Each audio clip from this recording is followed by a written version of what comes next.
आज की इस वीडियो के अंदर हम बात करेंगे कि हम जो अपने XML की फाइल के अंदर जो डिजाइन क्रिएट करते हैं और उस डिजाइन के अंदर जो व्यू एलिमेंट्स हम लगाते हैं, जैसे कि एडिट टेक्स्ट बटन या टेक्स्ट व्यू वगैरह या इमेज व्यू वगैरह, उनको हम किस तरह से अपनी कोडिंग के फाइल के अंदर असेस कर सकते हैं। अपनी पिछली वीडियो के अंदर जो हमने एडिट टेक्स्ट और बटन और टेक्स्ट व्यू लगाए थे, उनको हमने फाइंड व्यू बाई आईडी के थ्रू जो है असेस किया था।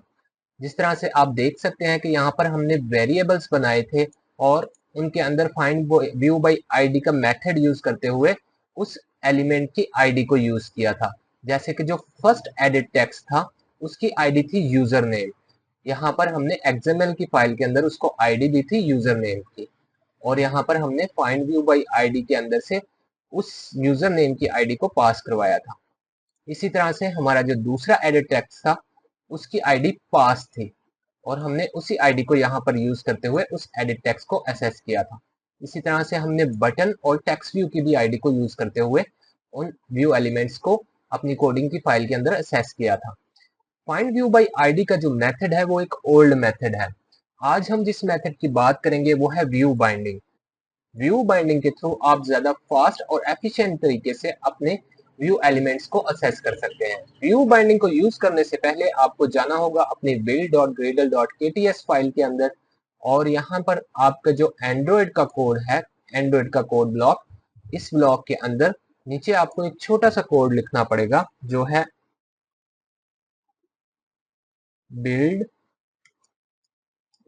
फीचर्स, और इसके अंदर view binding equal to true.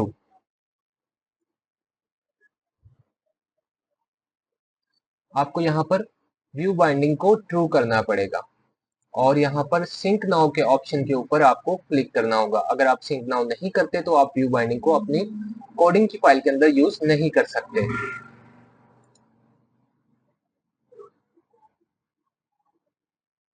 हमारा प्रोजेक्ट जो है इस वक्त सिंक हो चुका है। अब हम चलते हैं अपनी कोडिंग की फाइल के अंदर, मेन एक्टिविटी डॉट केटी फाइल के अंदर। यहाँ पर जो हमारी मेन क्लास है, यहाँ पर मैं एक वेरिएबल बनाऊंगा private lateinit for binding और एक्टिविटी मेन बाइंडिंग।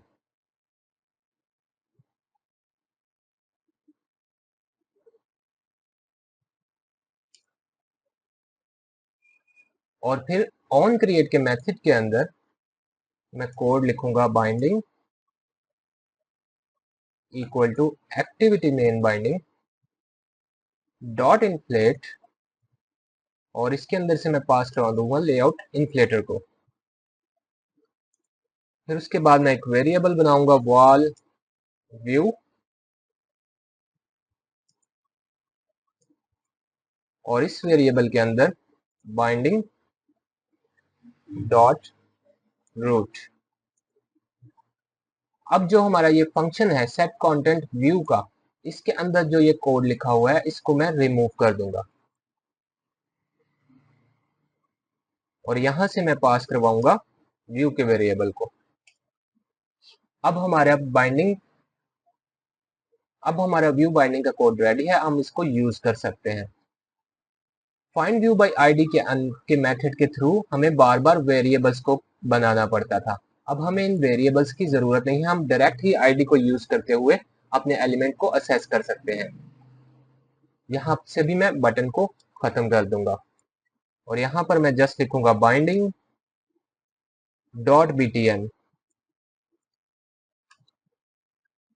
ये btn हमारे बटन की आईडी है, ये जो बटन हमने अपने XML की फाइल के अंदर यूज किया हुआ है, ये वाला बटन, और इसकी आईडी जो है btn है। इस btn की आईडी को हम डायरेक्ट यूज कर सकते हैं बाइंडिंग के थ्रू।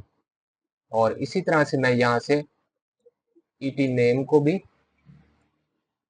खत्म कर दूंगा और यहाँ भी मैं एडिट टेक्स्ट की आईडी को यूज करूंगा direct binding dot user name, और उसके बाद इसको भी खत्म करके बाइंडिंग डॉट पास और सेम इसी तरह से बाइंडिंग डॉट टीबी नेम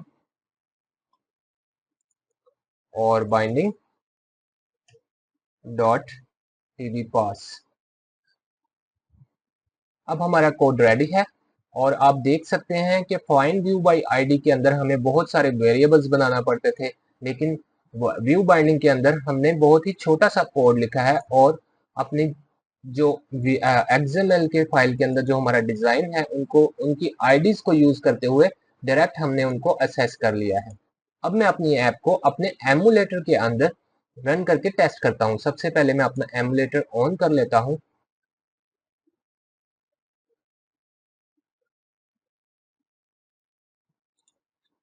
हमारा एमुलेटर स्टार्ट हो चुका है। अब मैं अपने प्ले के बटन पे क्लिक करता हूं और अपनी ऐप को अपने एमुलेटर में टेस्ट करके देखता हूं।